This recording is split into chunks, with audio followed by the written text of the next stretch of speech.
आज हम सुनाएंगे आपको कि गणेश चतुर्थी क्यों मनाई जाती है। बहुत समय पहले की बात है। भोले बाबा के आंगन में जन्म लेने वाले बालक, जिन्हें दुनिया आज विघ्नहर्ता, सिद्धि विनायक और गणपति बप्पा के नाम से पुकारती है। आइए सुनते हैं आज श्री गणेश जी की पावन कथा। बहुत समय पहले की बात है। कैलाश पर्वत पर देवी पार्वती माँ रहती थीं। एक दिन वह स्नान कर रही थीं। तब उनके मन में ख्याल आया कि मैं इस पूरे कैलाश पर्वत पर अकेली रहती हूँ। भोले बाबा तो चले जाते हैं अपनी तपस्या के लिए, मैं पूरा दिन यहाँ अकेली रहती हूँ। एक दिन वो सोच विचार कर ही रही थी।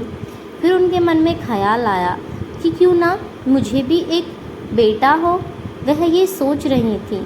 फिर एक दिन वह स्नान करने के लिए अपने स्नानालय में गई। तब वहाँ उन्होंने जो उपटन लगा रखी थी, उन्होंने देखा कि वह तो उनके हाथ में आ गई और काफ़ी सारी उपटन थी।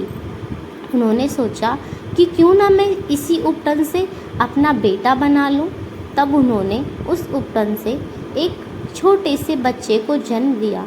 उसकी खूबसूरती इतनी प्यारी थी कि माँ पार्वती उसे बनाती जा रही थी और निहारती जा रही थी।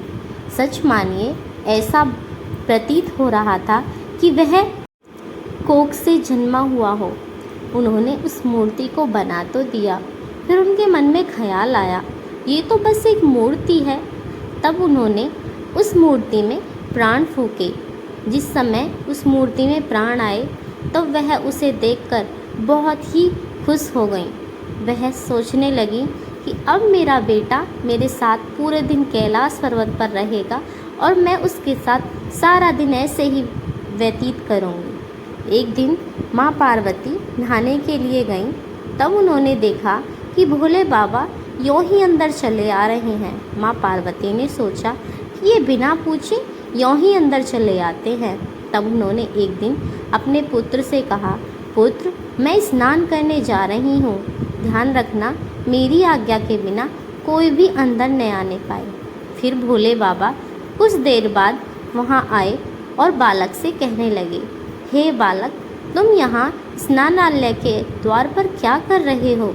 तब उस बालक ने कहा, मेरी माँ का आदेश है कि कोई भी अंदर न आने पाए। बालक हट करने लगा। श्री भोलेनाथ बोले, हे बालक, मैं इस घर का मालिक हूँ और तुम्हारी माँ मेरी धर्म पत्नी है, इसलिए मैं तुम्हारा पिता हूँ। मेरी आज्ञा का पालन करो और मुझे अंदर जाने दो। लेकिन गणेश नहीं माने। उन्होंने कहा, मेरी माँ को मैंने वचन दिया है कि मैं उनकी आज्ञा के बिना किसी को भी अंदर आने नहीं दूंगा। भोले बाबा भी हट करने लगे। धीरे धीरे कुछ समय बाद दोनों में युद्ध होने लगा, जिसे देखकर तीनों लोकों में हड़कंप होने लगा। श्री गणेश ने सबको हरा दिया था। श्री गणेश जी ने भोले बाबा के दूतों को भी हरा दिया था। उन्होंने ब्रह्मा जी को भी हरा दिया था और उन्होंने इंद्रदेव को भी हरा दिया था। हारकर भोलेनाथ को गुस्सा आया और उन्होंने कहा, बच्चे, क्षमा करना मुझे, तुमने मेरी आज्ञा का पालन नहीं किया। और उन्होंने क्रोध में आकर श्री गणेश की सर को धड़ से अलग कर दिया। तब माता पार्वती को इस बात का पता चला। वो बहुत क्रोधित हो गईं। उन्होंने सारे संसार में प्रलय का आगाज़ कर दिया, जिसे देख सभी देवतागण, इंद्र और स्वयं भोलेनाथ परेशान होने लगे। तब उन्होंने माता पार्वती से क्षमा मांगी और कहा, हे प्रिय, मुझे क्षमा करें, मैं तुम्हारी इस पीड़ा का अभी हल निकाल देता हूँ। माता पार्वती ने कहा, आप क्या करोगे? तब उन्होंने अपने गरुड़ को आदेश दिया कि जाओ, संसार में जो भी माँ अपने बेटे से पीट कर सो रही हो, उसके बेटे का सर काट कर ले आओ। गरुड़ राज जब धरती पर गए तो उन्होंने देखे सभी माताएं अपने पुत्र की ओर मुख कर सो रही थीं। सभी जीव जंतु की माएं अपने बच्चों की तरफ मुंह करके सो रही थीं। लेकिन माना जाता है कि हाथी हमेशा अपने बच्चे से पीट कर सोता है। तब गरुड़ राज हाथी का बेटे का सर काट कर ले आए। तब उन्होंने भोलेनाथ को ला कर दिया। भोलेनाथ ने उस धड़ को जोड़कर गणपति बप्पा में प्राण डाल दिए। तब उसे देखकर पार्वती माँ कहने लगीं, इसे देखकर तो सभी लोग हंसेंगे। तब भोलेनाथ ने कहा, यह हर पूजा में सबसे पहले पूजा जाएगा। अगर इसकी पूजा किसी भी पवित्र स्थान पर सबसे पहले नहीं की गई तो उस पूजा को अधूरा माना जाएगा।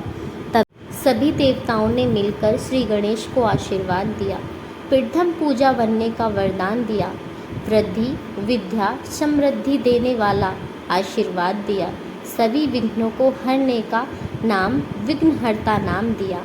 माँ पार्वती के हृदय में भी शांति आई और पूरा ब्रह्मांड गणपति बप्पा मोरया के जय घोष से गूंज उठा।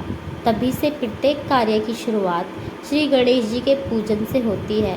भक्तजन भाद्रपद माह की चतुर्थी को गणेश जी का जन्मोत्सव मनाया जाता है।